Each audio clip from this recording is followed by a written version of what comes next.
going to record this just in case. Okay, hi everyone, welcome to this stream. I think I need to adjust a second. Do I still need to adjust it? Yes, I think so. Okay, so today I will talk to Justin Keys, and we will talk about Niobium, open source, and well, quite a lot of different things. So where is the window? I don't know. Here's it. Here's it. Hi. So I think people can now see you. So yeah. Going to pop our chat. So we will talk about different things, and we will take questions from chat. I have a bunch of questions written here. I have some notes, but there is no particular order, and yeah, so it's basically going to be some live discussion. Okay. So, can you hear Justin? Like, Justin, please try saying something because I'd like to make sure that people can hear you. My name is Justin Keys, and I'm the project manager of Neovim. Okay, so cool. Can you hear? Yes. Yes. Okay. They say yes. Awesome. So, okay. I have my first question is this: what's your favorite editor, and why is it Niobium? Why is it Neovim? Because I've tried lots of editors, and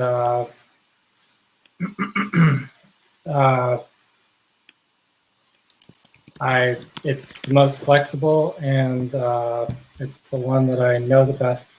Okay. I started out with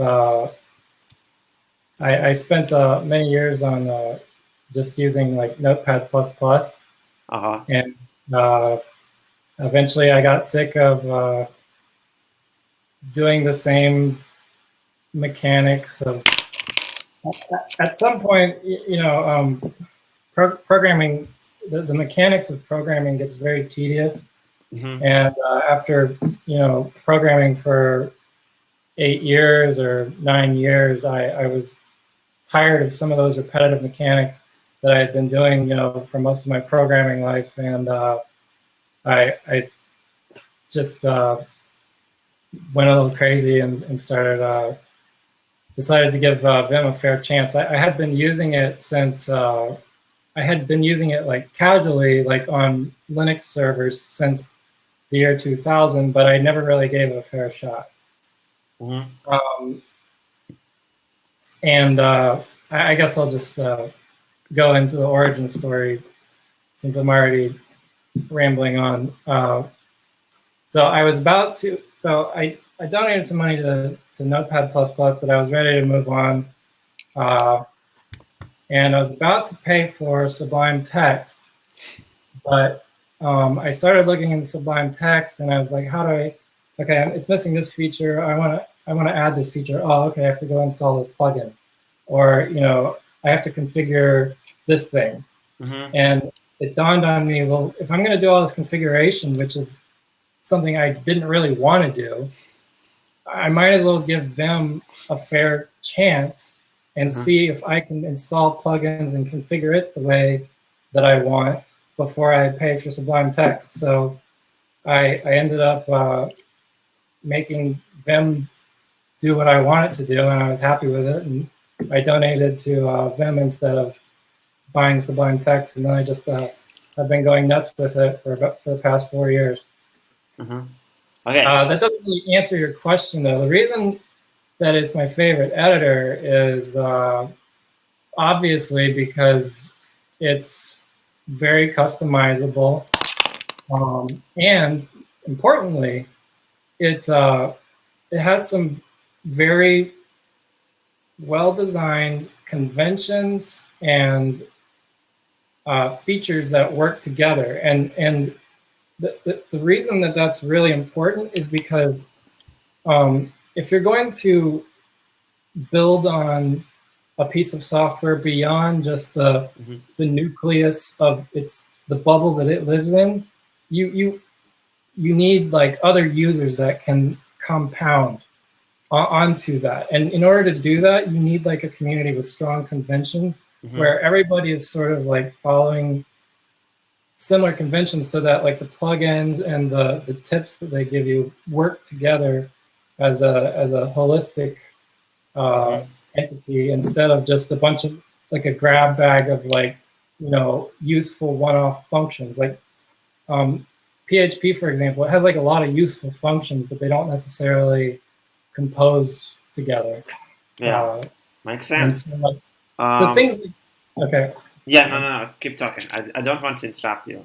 So like IDEs and, you know, all kinds of software, a lot of times it's like, it's extensible, you know, on paper, and you can extend Visual Studio and Eclipse, but when you do that, those plugins don't like work with other plugins. They're not really composable. They're not following the same conventions. They're using the Eclipse plugin ID API, but they don't like work together. Whereas like with Emacs and Vim, a lot of times you're all going to be working on the same data structures. You can pass data structures around, and you can, if a plugin is well behaved, then it will reuse those data structures or react to certain settings changes and do the right thing, ideally. Okay. So, okay, I'm going to pass live. So basically, I'm streaming to several different sources. But the main one is Watch People Code. Oops, sorry guys. And two others is YouTube. Not many people know that there is a live streaming option there. You can live stream on YouTube. And Twitch. So yeah, hi Twitch by the way. So I'm passing a link. This is a YouTube mirror for people who have low bandwidth or some weird technical problems, or like they are on a laptop.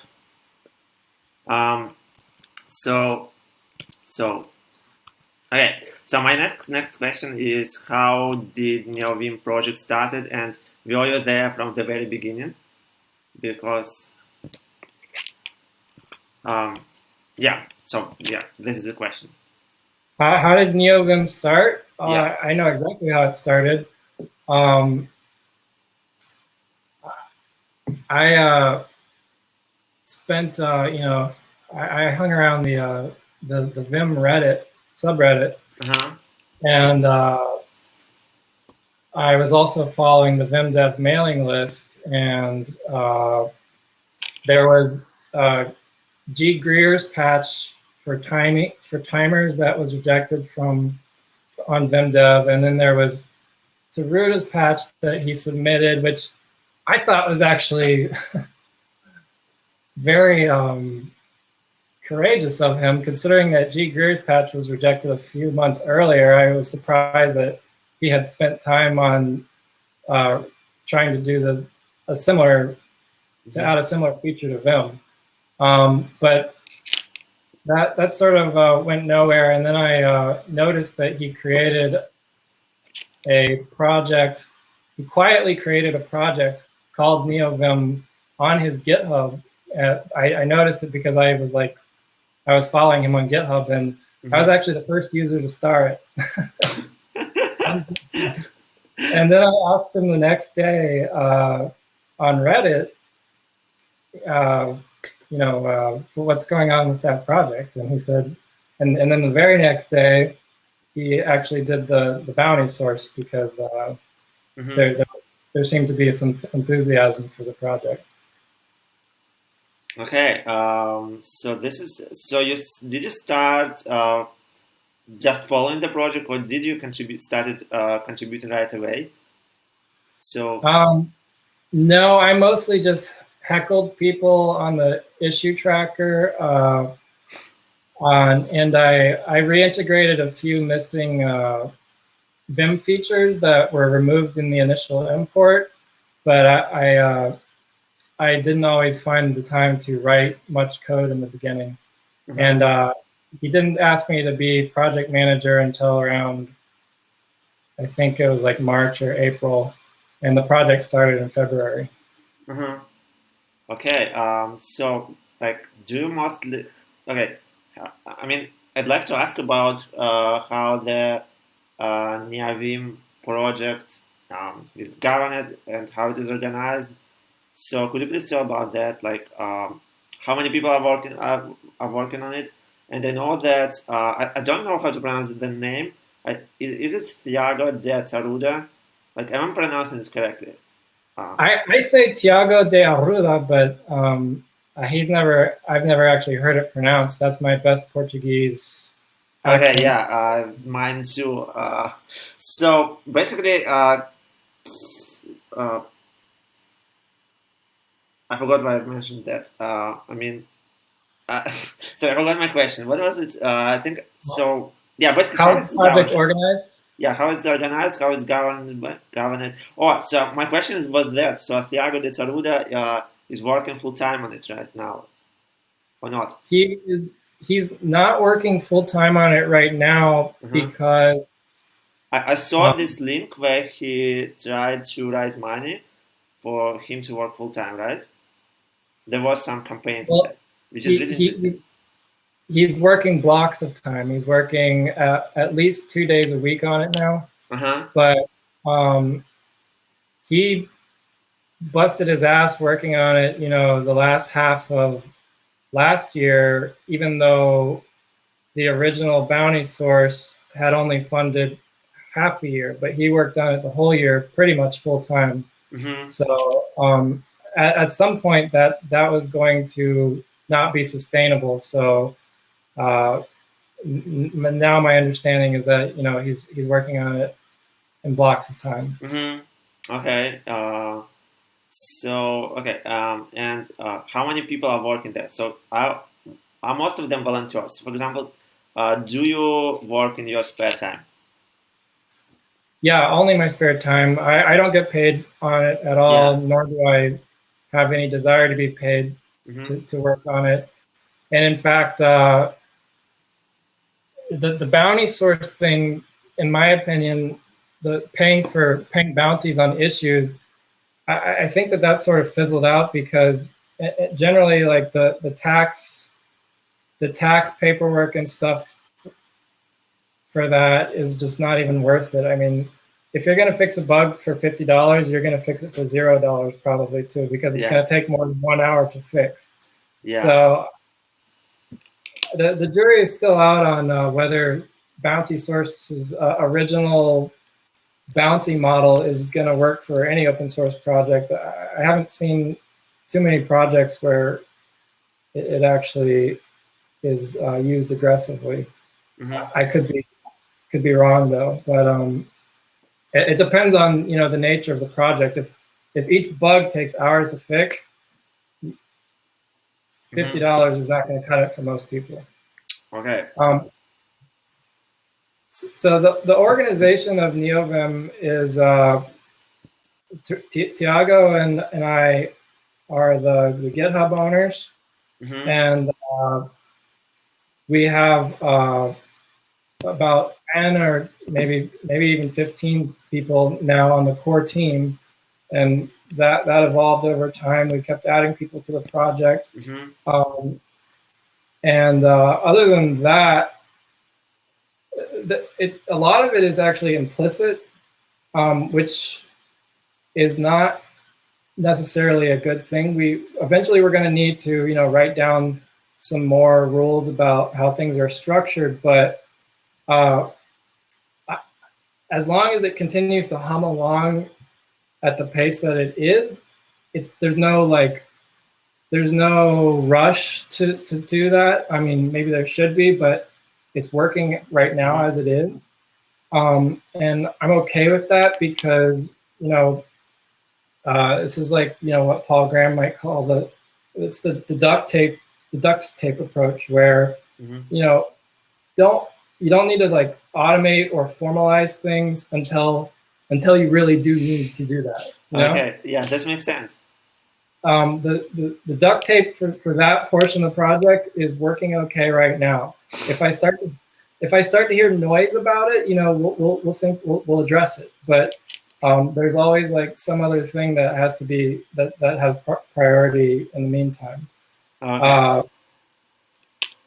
And the reason that works is really interesting. That's one of the most interesting conclusions that I have had from working on an open source project, is that the trust model works. And the reason that it works is because in an open source project, you recruit people who already fit the qualifications. Instead of like in a commercial company, hiring people is hard, and when you hire them, if they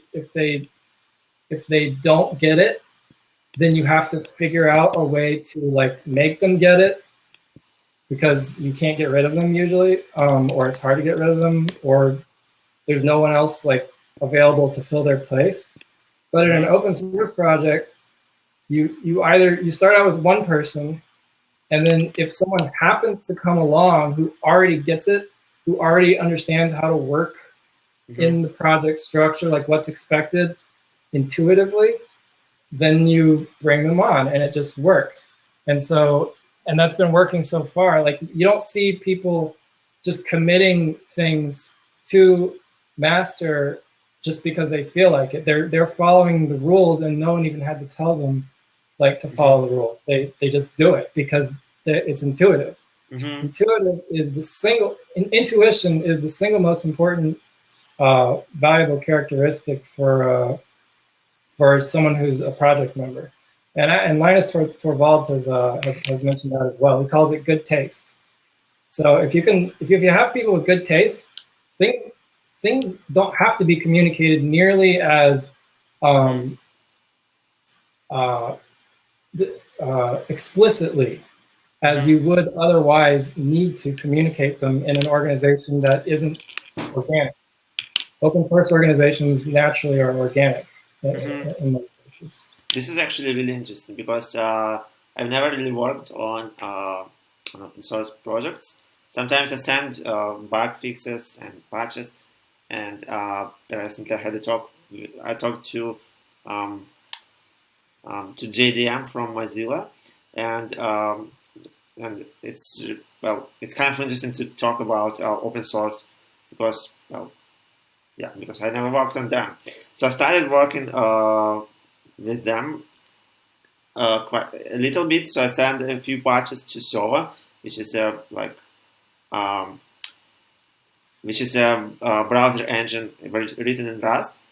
Yeah, so this is and this is really interesting to me. So my point here is that they have this channel, and they are very open to new contributors. They actually quite actively help them. So it was really interesting. I'm wondering how things work in Neovim project. Like, do you actively try to help contributors, or I know that you have Gitter.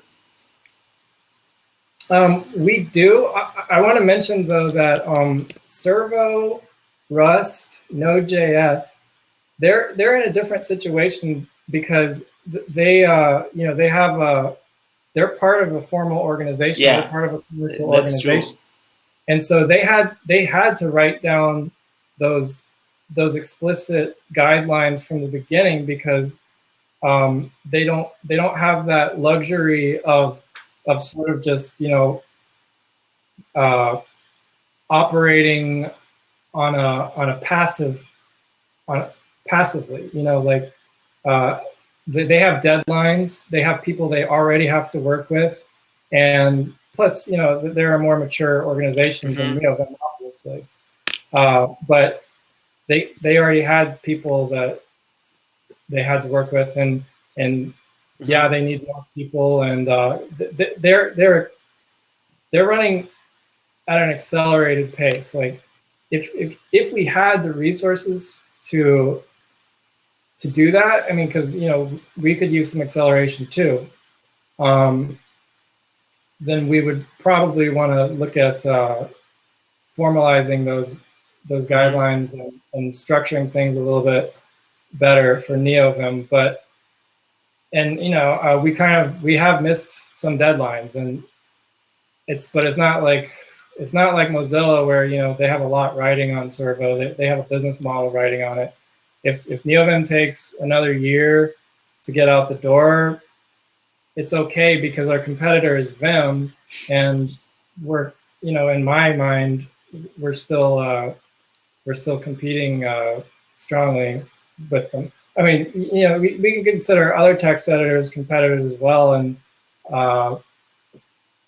maybe other text editors are like sort of acquiring features that make Neovim less compelling. So there's if that happens, then yeah, we need to think about accelerating our pace. I mean, I would like to work faster anyways, but to me right now, I mean, we have a few people with the institutional knowledge that they're the only ones that are going to be able to solve the problems that we have, because there's not enough time for anyone else to come in and get intimate knowledge with certain pieces that need to be fixed. So we already have the people, the tasks are clear that need to get done. There's only a few people that can do those tasks. So it doesn't really matter if we onboard that many more people for the specific blocking issues that we have right now. Like, so, but down the road, more contributors may be a desirable thing, and more formalized structure could be beneficial down the road. But right now, our number one blocking issues aren't going to be accelerated by adding more contributors. I don't think. I could be wrong. Okay, so you don't actively try to do that, and things just happen somehow, right? So well, it's kind of implicit, right? Okay, so yes. I mean, what happens if someone goes to your channel or to Gitter and asks, "I'd like to contribute. Is there an issue that I could work on?" Well, we do have a very robust contributing.md document, and we have some wiki pages that we point them to, and that answers most of their questions. But we don't have any. We probably don't have as much like prioritization of tasks as we could have. So some people are working on things that aren't necessarily priorities. Some people are asking for like feature requests that are just not at the forefront of what needs to be done right now. And some people are just working on, features that are not going to get us to a version 1 release any quicker. They're adding features, which is fine, because one of the main goals of Neovim was to make Vim more hackable. I mean, that's one of the primary reasons it exists. So if people want to start hacking on it and adding Vim features, then there's nothing particularly wrong with that. But it also doesn't. It's sort of a distraction, at least for me right now. Okay, yeah, that makes sense. So there is kind of a question from chat. You have missed deadlines. I thought there were no deadlines. I always thought that when it's done was the motto.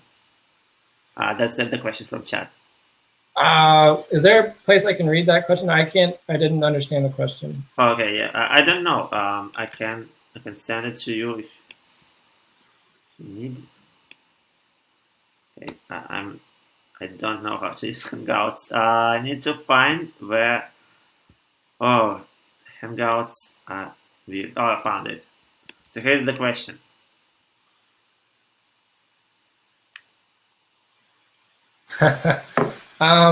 Yeah, well, okay, so the deadline I was referring to is the original bounty source had a number of very ambitious milestones listed, and we have only reached maybe 60% of those milestones. So technically, we missed a deadline in the sense that the bounty source funded 6 months of work. We worked on it for a year, and we still have not satisfied the bounty source 100%. Although I feel like we did a pretty damn good job though. Okay.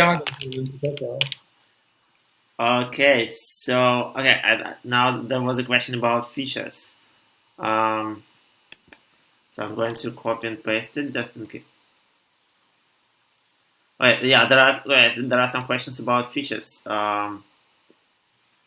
Okay, so the first one is I'm going to send you to you just in case.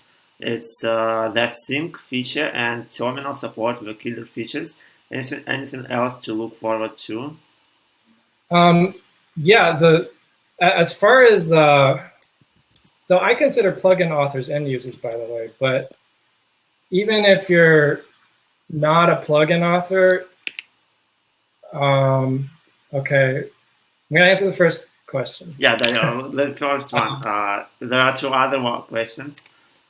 Even if you're not a plugin author, when you edit your vimrc and you add a few mappings and maybe some scripts, you're essentially a plugin author at that point. Like when you edit your vimrc, you just basically made a plugin. And there's a feature that ties in the API lifecycle that I think will be very useful for plugin authors as well as people who are just scripting features in their vimrc. And I don't really know what to call it. The feature is so right now remote clients can access the API, but VimScript from within Neovim itself cannot easily work with the API, and that's a feature that is going to land before the first release. That I think is another exciting feature. It's going to be on the same level as job control and the terminal. And I missed the second question that you posted. Okay, so there was another question in chat, which is, do you see Niobium becoming a full Tmax replacement? Terminal buffer and headless mode already come really close. A full Tmax replacement? I personally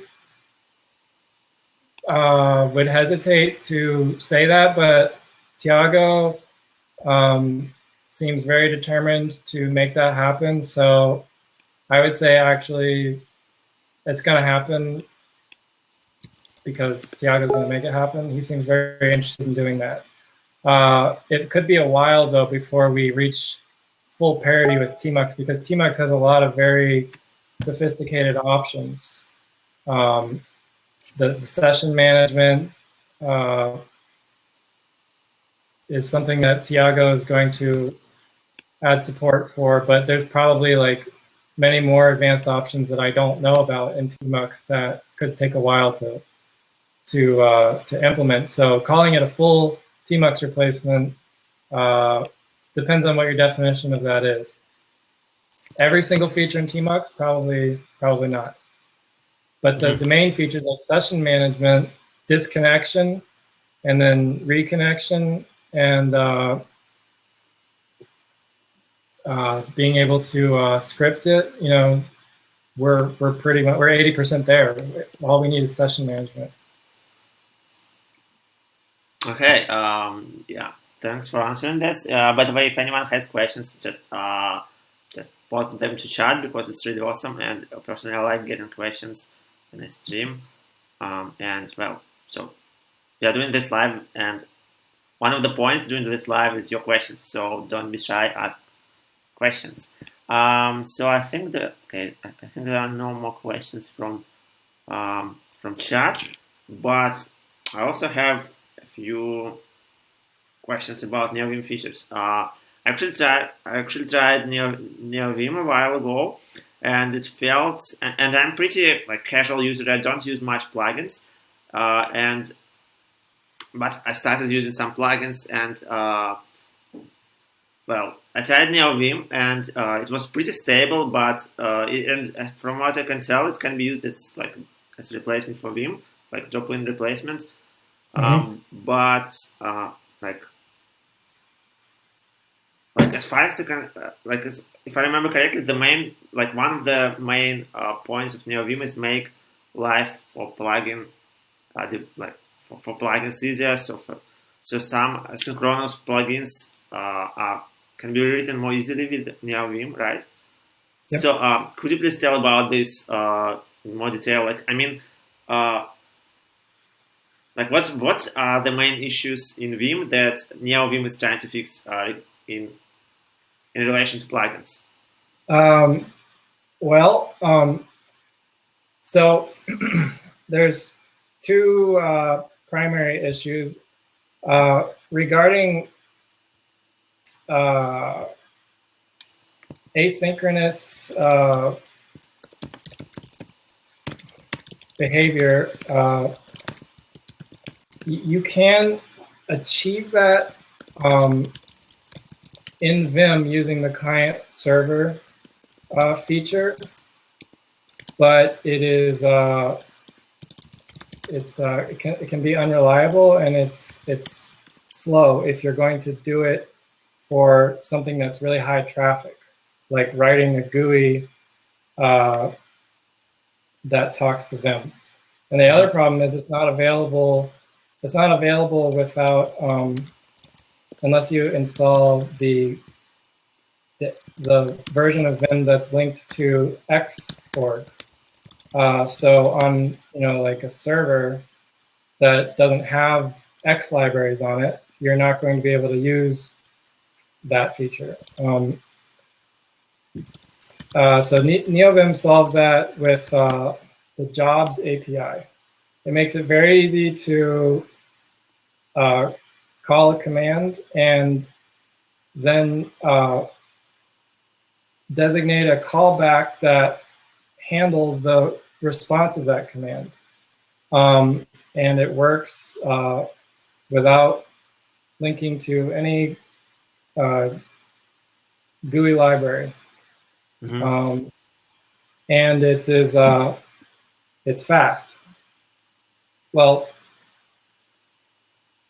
the jobs API is separate from the message pack API, but it's to me it's if you're at the command line in Bash and you want to run a long running process, you can do that by sending it to the foreground. But in order to get a response from that, it's not easy to do. It's so with Neovim you can do that very easily. You just give it a callback, and it can handle the result of any command that you give it or any script, and that's powerful for plugins like Syntastic, debugging plugins. There was a demo of LLDB debugging on the Vim subreddit a few days ago, and you can have many different processes working in the background, and then when they get results that need to be responded to in the Neovim UI, they can it will interrupt Neovim and allow it to handle it. Wait a second. Okay, people from chat are reporting some issues. So I'm going to restart OBS, which is the streaming thing I use to try and fix it. Okay, so we're going to take a really short break, like 30 seconds. So okay, I'm stopping streaming. We will be back in 30 seconds. Okay, sorry for that. I'm not sure how to fix this though, if it's fixable. I think. Okay, I'm going to adjust settings. Maybe it's because clients have low bandwidth. Oh, sorry, no. Well, people who are watching this have low bandwidth. I don't know though. Okay.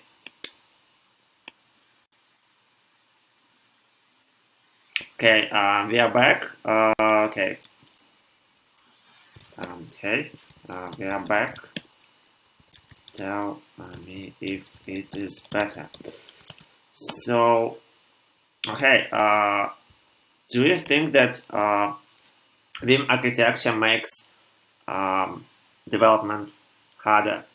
Like for example, are there some certain issues in Vim architecture that makes your life harder as a developer? Compared to the old Vim source code, or compared to what? Well, okay, so I will phrase it differently. Okay, so after you started developing Neovim, did you rewrite a lot of stuff, or not? Like, did you have to make significant changes in the architecture? In Vim, in Vim's architecture? Yes.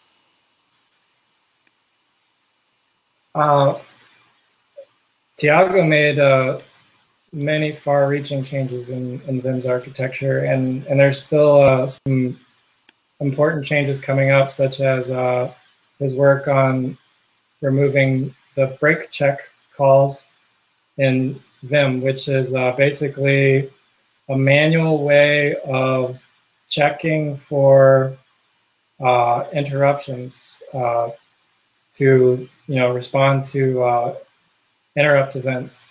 So like if you have a long-running script, then at the break checkpoints, it will decide if it needs to bail or not, either as a response to a user input or maybe in some cases some maxing out of like a timeout. Mm-hmm. But my understanding of that is that it makes it doesn't work well with Neovim's architecture, because we need a robust way of being able to interrupt more granularly, because we can get events from libuv at any time. Mm-hmm. Somehow or other, it makes things brittle. I don't know exactly how, but I think it's explained in that issue that Tiago is working on. Mm-hmm. Okay, so Vim is written in C. Do you think that rewriting it in some different language would help? Like, or porting Neovim to some newer language like Rust or maybe Python? I don't know. Okay, it's maybe still a crazy question. But I think that writing code, like personally, I feel like writing code in C is quite difficult, and there are many ways to make mistakes, and dealing with row pointers is kind of difficult. And like, when I have quite a lot of experience in C++, and coding in C++ is much easier to me. So what do you think about it? Do you think it could be ported into any other language? Or is it crazy idea? Crazy idea. You mean like rewriting it? Yeah, maybe. I don't know. It's a kind of hypothetical question that I thought of. Many have tried, and they have all pretty much failed, and there's still more new projects coming out. Like there's a couple of Python Vim projects. Yeah, there is a Vim and Rust. Yeah, that's why I remember. That's why I wrote down that question, because someone wrote like a prototype in Rust. Oh, really? Yeah. So the thing is, it sounds like a fun project, but the problem is once you like people always get past the first couple steps, which is they have an interface that feels like Vim mostly, at least for like the commands, the way the commands work together. But then there's all these dark, dusty, unsexy corners that never get implemented because they're boring. They're full of corner cases that were already figured out in Vim, like with the way that it handles shell commands and redirects. That's all been figured out already. That's not going to exist in the Vim port that someone wrote for fun, because it's not a fun thing to implement. It's actually a mess. Okay. And things like C-scope and tags, the C-tag support in Vim is pretty good and useful, but if you were going to write a new editor, you're going to be like, this is dumb, I'm going to do it a different way. But then that's going to be yet another feature that anyone who's like used to Vim it's not going to be there, and they're going to miss it because it works in a very specific way with a number of different Vim features that, even though it's not always like what you might expect from a modern editor, there's some value to it, and it is useful, but it's not something that anyone would ever want to re-implement because it's just out. It's like 10,000, 20,000, probably 10,000 lines of code. And another thing in Vim, like probably the top 3 most useful things in Vim, one of the top 3 is the syntax engine. And even though it isn't like, it has problems like using regex to highlight syntax, what I mean is the regex engine. The regex engine, the regular expression engine in Vim, it's kind of slow, but it has a lot of features. Like it can do things with like look behind and look ahead that is either impossible or very difficult to do even in like Perl. And it makes it easy. And I mean, people forget that the primary use case of a text editor is quick and dirty. Like you're editing text. It's not meant for developing. If you want to use a real language to do something, then that's when you would drop down to, like in Neovim's case, you would drop down to using a remote client. Then you can use a real programming language, and you can program against the data structures in Neovim. That's what that's for. But when you're editing something, you want things to be fast. You don't want to be like writing functions just to change like a few blocks of text. And that's where the regular expression engine in Vim is really useful, because it has concepts like the current position of the cursor, or what was last visually selected, and these can all be expressed as atoms in the regular expression. You can't do that in Perl or any other regular expression engine. So rewriting that in C++, you wouldn't rewrite that part. You just continue to use the C code that's already in Vim. You probably would just bring it over. You'd paste it into your C++ project, and you say, I'm not going to touch this. Okay. So not only that, but so that's what I think is the really unique and clever approach of Neovim, is that it's not a rewrite. We avoided having the pride of saying, I'm just going to rewrite this. I can do it better. Like dozens of projects have already done that. You can find pages listing them. They're all in various states of disrepair.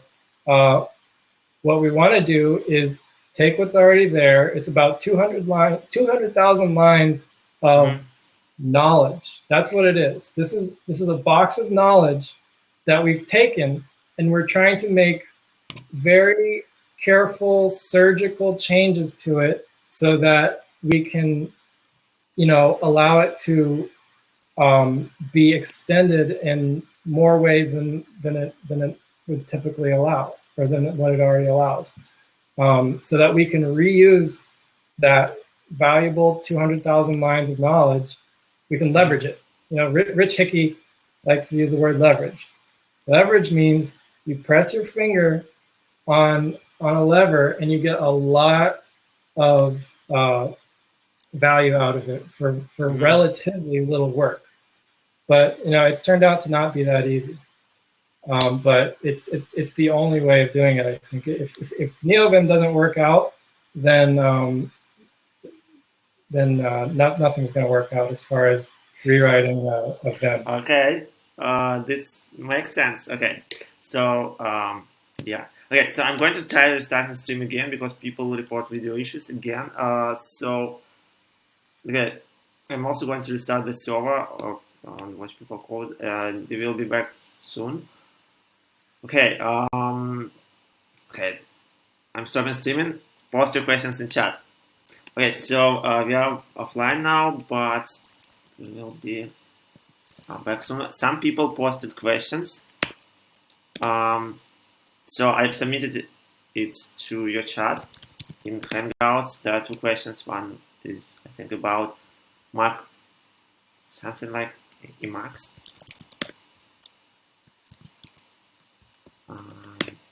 SpaceMax? Yeah, something like that. Another one is about a full replacement of Vim. Okay, well, I didn't see the questions in time. Okay, so could you please answer them when we go live again? Sure. Okay, so I just want to make sure that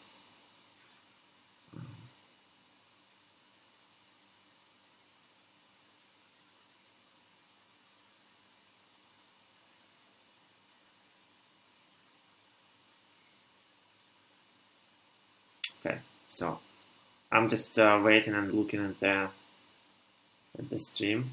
I just want to make sure that it is offline and not streaming right now. So there is no clash between two different streams. I hope that makes sense. Okay.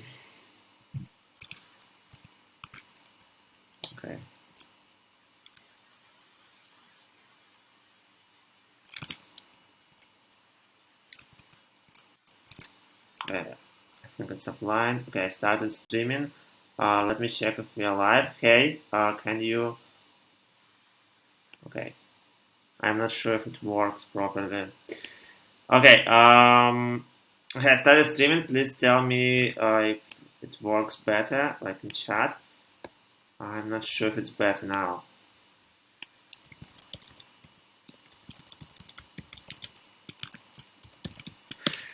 Oh, phew. Okay, so there were two questions in the chat. The first one is a question: is Neovim's target to fully replace Vim in the near future? So yes. Yes. So you want to replace people to stop using Vim and switch to Neovim? There's no reason to use both. Unless you're in an environment where Neovim isn't available, then of course you can. I personally, you know, if I'm on a server, I'll use Vim. And I have in my vimrc, I have, you know, a section that takes care of all the Vim stuff that doesn't need to be taken care of in Neovim. Mm-hmm. But if it's on my workstation, if it's on your workstation or any environment where you have Neovim, there's no reason to use both as far as I'm concerned. It doesn't make sense because yeah. Okay. So I have a bunch of questions here. So is it difficult to debug Neovim? I mean, I never really looked at. No, it's not. Well, it depends on what you're trying to debug, but in most cases, it's surprisingly straightforward. Especially once I discovered that GDB had a tube mode where it shows your source code of the context that you're in. It was quite straightforward to debug an issue.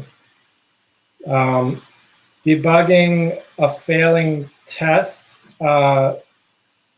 varies in difficulty depending on what the problem is. If the problem is that the test is timing out, then that's difficult. That's unpleasant to debug. But all other cases are usually okay. I have if you need to debug like a unit test with the Luajit FFI.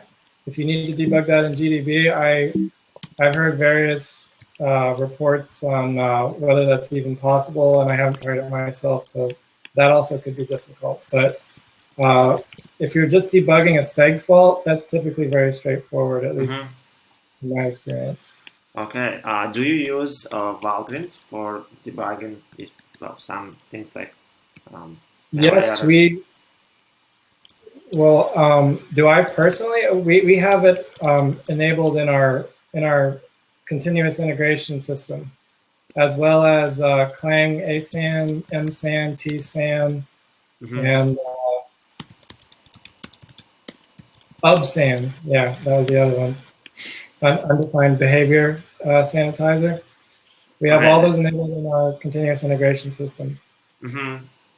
Okay. So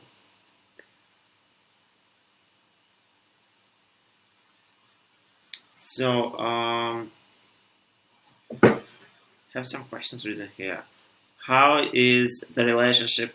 This is a question from chat. How is the relationship between Neovim and regular Vim team? I think at this point it's at least civil, if not amicable. Bram has requested that we send patches and bug reports that are relevant to Vim through the Vim mailing list, and Neovim has been the source of at least half a dozen, if not more, bug fixes in Vim. And we continue to stream Vim patches back into Neovim so that we don't regress from them, because the number one priority for any fork, in my opinion, is that you don't regress from origin. If you start to lose features that the other one has, then now users have to make a choice. If we have all those features and we continue to be a subset of them, then the choice is easy. You choose Neovim.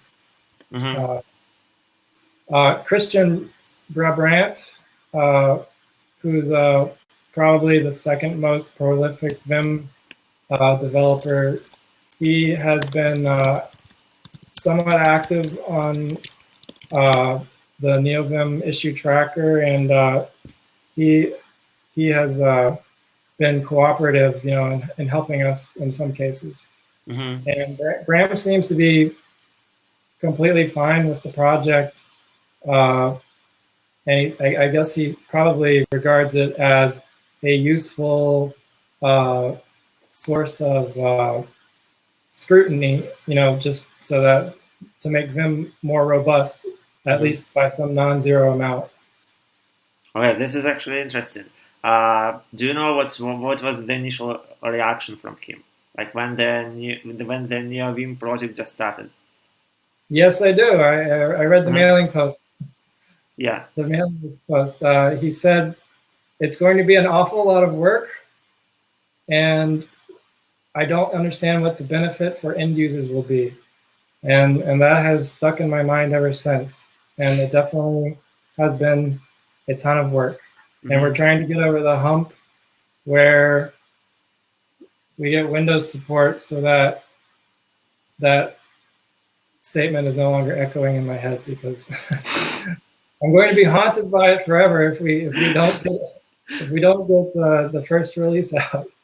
This is really interesting. I mean, you are so dedicated to this project. I mean, I checked your GitHub, and it's all green. It's like it's like you. I mean, like it's like it's like you contribute on to open source like on every single day. Well, it's not quite. Well, not every square is green, but well, it's like a long green line. How do you? In my GitHub? Yeah, I checked your GitHub, and No. Okay. Yeah, I put in a lot of time into it, and it's I would like to sort of find a more reasonable plateau of activity, so where are you live? I think we are live now. Test. We are live again. Is it fixed? Okay, can you see us?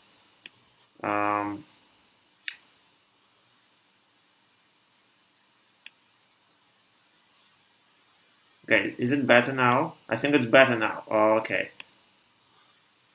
Okay, so issues are gone. Oh, finally, this is amazing. Okay, sorry for that. It's really annoying. I know it sucks. Okay, so we are back, and apparently the issues are gone. And so there was a question about from Anonymous Void PHP. After Niobium added terminal emulation, do the devs still use something like screen/tmux? I personally do.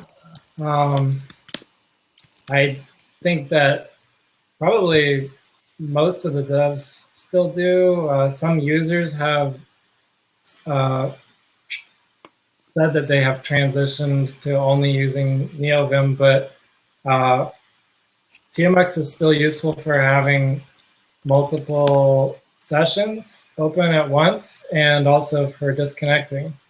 So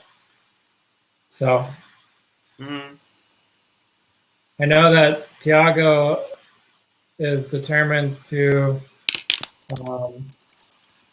probably make it so that tmux is no longer needed, but I think even he might still be using tmux for the time being. Okay.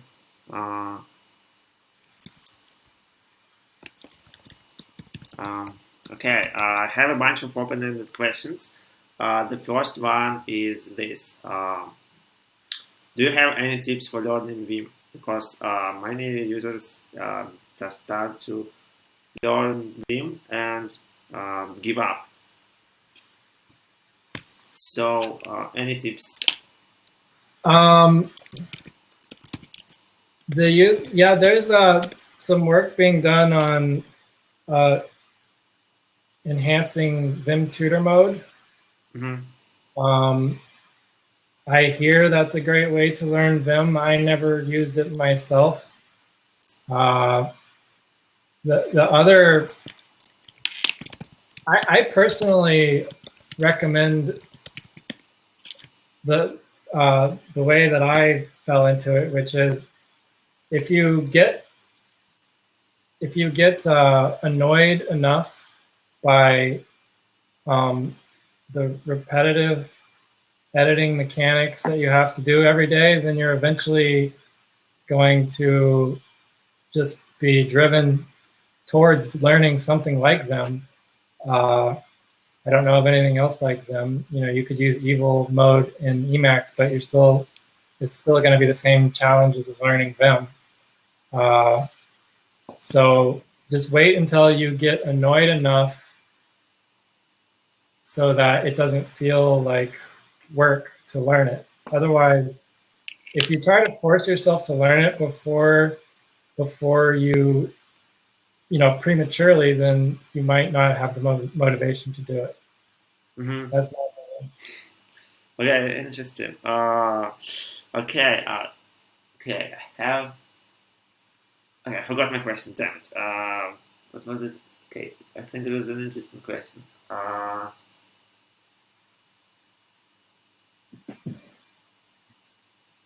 it was a question about plugins. So I know that you have a few plugins from GitHub, and I'm actually going to start using one of them, which is I forgot its name, but it does something like F something and T something, right? Well, it's more like that, and it's an interesting plugin. So I think I'm going to start using it. How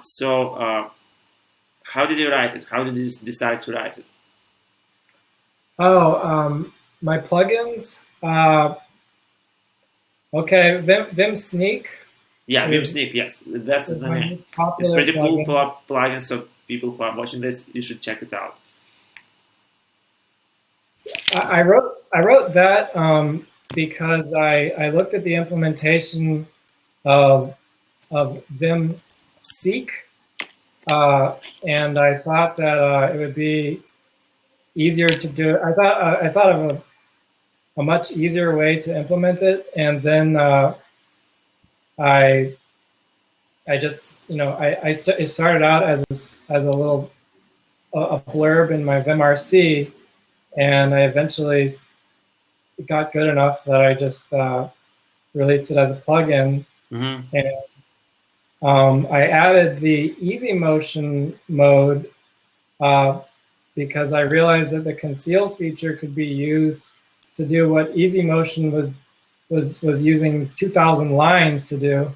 I was able to do it in about 200 lines, just using the Vim conceal feature. So I went ahead and added that as a feature. And in order to develop that, I think every Vim plugin, at least for Tim Pope and myself, I'm pretty sure this is how Tim Pope does his plugins. They start out as just like blurbs in his vimrc, and you start to, and it sort of germinates in the back of your head, and eventually it turns into like a generalized form that can be applicable for other people, and then you release it as a plugin. I will say that Tim Pope, he polishes his plugins a lot more than I do when I release mine. I'm okay with releasing unfinished plugins with some very, some ugly code in some cases. Okay, this is actually pretty interesting answer. I mean, I never really thought that people just start writing plugins in the vimrc.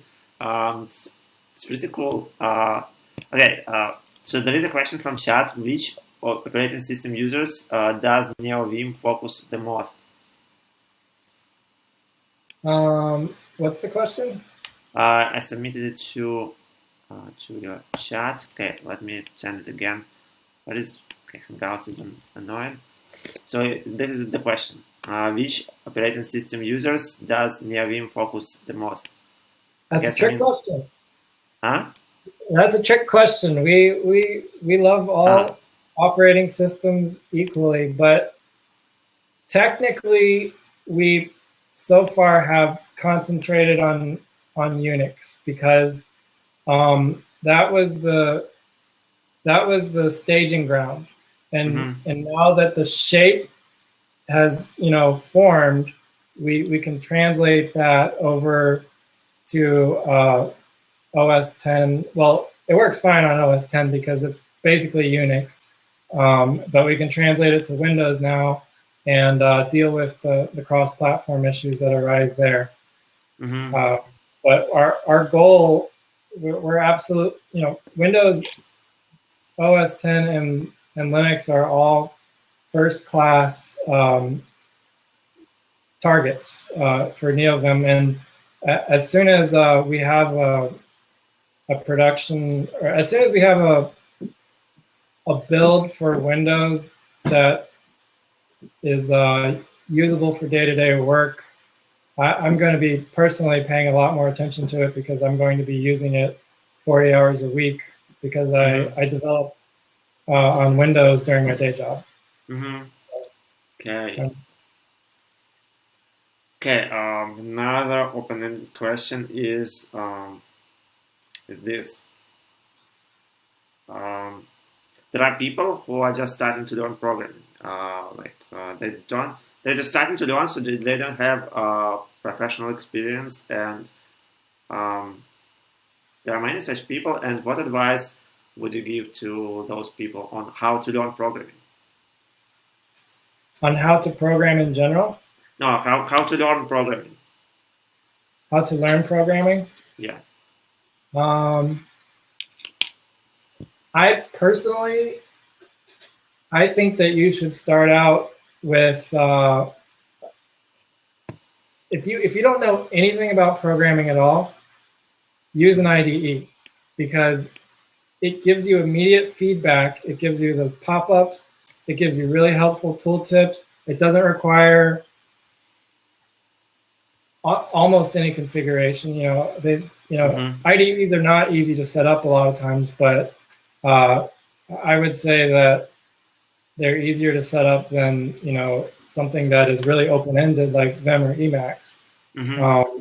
So that feedback loop is like really important for learning, in my opinion. That's how I learned. I learned in Visual Studio, and that really helped me understand the relationship of objects and the properties on the objects. I press a dot and I get this menu of options, and then I fill it with these parameters and it reacts in this, and then I can at least get immediate feedback on valid syntax and valid types. And that's very difficult to connect, at least for me, if the feedback loop is okay.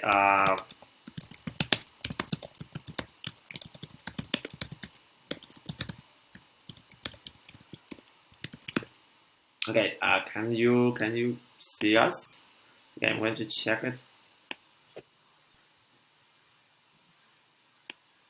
I think it works now, at least for me. Not sure though. Okay, great. People say that it works better. So, I'm running out of questions, so please ask your questions in chat. The picture is moving, so it's fixed now. So please ask your questions in chat, because I'm running out of questions. I think I have had something else. Okay, another question from me. Did you try Emacs? And what do you think about Emacs? I've spent a lot of time in Emacs. I gave it a shot for several months a couple of years ago, and I continue to maintain my Emacs configuration. There's some showstopper issues that prevent me from using it, but and there's some other there's many little minor issues that annoy me about it, which all could be fixed if I spent a lot of time fixing it. But as I alluded to earlier, I'm interested in fixing things for lots of people and not just myself. And the pattern that I tend to see Emacs users falling into is they'll do a lot of tweaking and fiddling and make it work for them, but trying to change Emacs so that it's generally more useful out of the box for everyone is it's pretty much impossible just due to the project management structure. For example, their Windows support is never going to be first class just because of GNU and FSF. And with Neovim, we have a chance to give a really good experience, straight from neovim.io website to either new users or anyone who's just spinning up a workstation or a temporary environment. You're not going to get that with Emacs. With Emacs, you're gonna have to you're going to have to tote around your giant Emacs configuration and install all your favorite plugins. It's only going to be, it's only going to benefit you. The Emacs culture also is not really amenable to new front ends, which is a big part of the Neovim strategy. Front ends that are using Neovim as a core, but are using like .NET GUIs or something like that, something that is really pushing the operating system and the graphics library capabilities. With Emacs, you're just not going to see that, because if they can't make it work on every single platform identically and with GNU code, then they're not going to ship it. And the other thing is embedding Emacs. You can talk to Emacs over a TCP socket, but you don't see many applications doing that.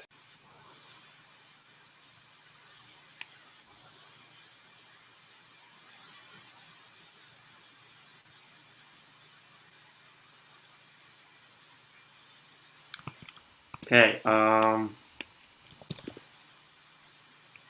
Okay. So okay. Here's the question for. Okay, I think I tried to restart in streaming, so I think it should be fixed now. I don't know though. Okay. So okay. Question from chat. What do you think about this new everyone should learn programming movement, stuff like code.org and various other similar organizations? Do you think it's just a new hip trend, or is it here to stay? Is it the everyone should code movement? Yeah, well, I would say that there are some people who are trying to push this.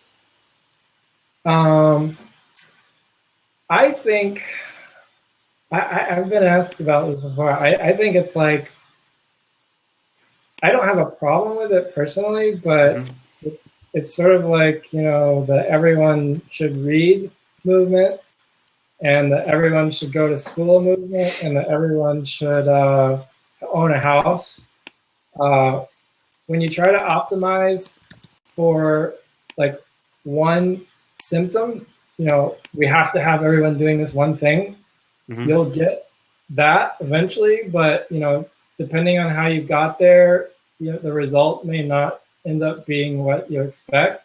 Like it may, maybe everyone will learn how to code, but then I don't know, there could be suddenly like some corners of the economy or human culture might suddenly be getting less attention than they necessarily naturally would have been otherwise getting. If people, I mean, it also depends on like the degree of proficiency you're talking about. Like, I fully expect that everyone should code movement to declare victory once everyone's able to like write like a recipe in IFTTT or something like that. Then they're going to say, yeah, look, see, everyone can code. All right, let's move on to the next shiny thing. But the fact, Excel has been around for 20 years, and not everyone knows how to code. So Excel is like a thing that's, immediately useful, and it's there on everyone's desktop, and it has some pretty advanced coding features, and it's applicable for people in business, accountants, and some of them are able to use it to various degrees of proficiency. But if everyone isn't able to code on Excel, for the last 20 years, then I do not expect there to be much difference in the next 20 years for everyone being able to learn to code. I mean, maybe Chris, who's the author of Light Table? He's making a very interesting platform that takes an interesting perspective on a UI for people building workflows and getting results out of problems by structuring it like graphically and showing immediate feedback and being able to input data in novel ways.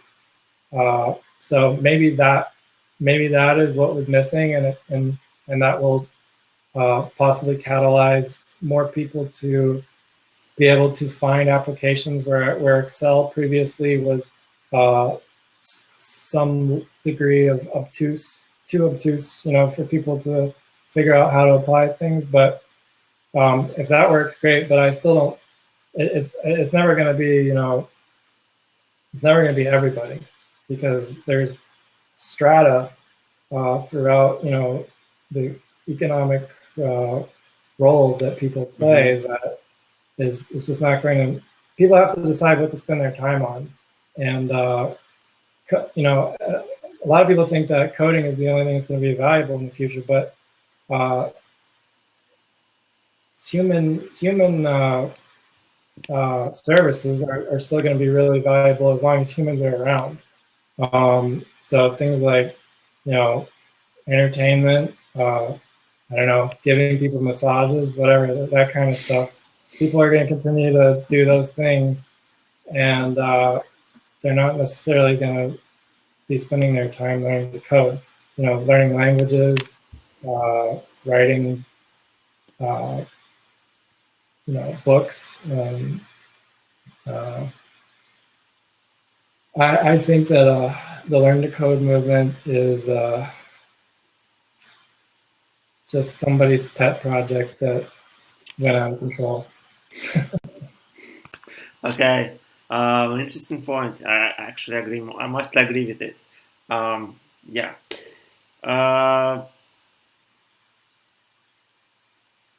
Okay, I think I ran out of questions. Yeah, I mean, I don't like when people just say like everyone should do this or everyone should do that. Yeah, so I agree with this completely. Okay. So do you have any questions, people? From I've just checked Twitch chat and YouTube chat, and there are no questions. And chat on which people call is quiet too. So okay, I guess I ran out of questions too. So I guess we should end the stream now. Oh, by the way, do you have something? Well, maybe you'd like to tell something. Because I ran out of questions, and yeah. So. I will sign off saying thank you to all the contributors of Neovim, and I'm really impressed by the work that everyone is doing, and we need to work really hard on getting a release out before the end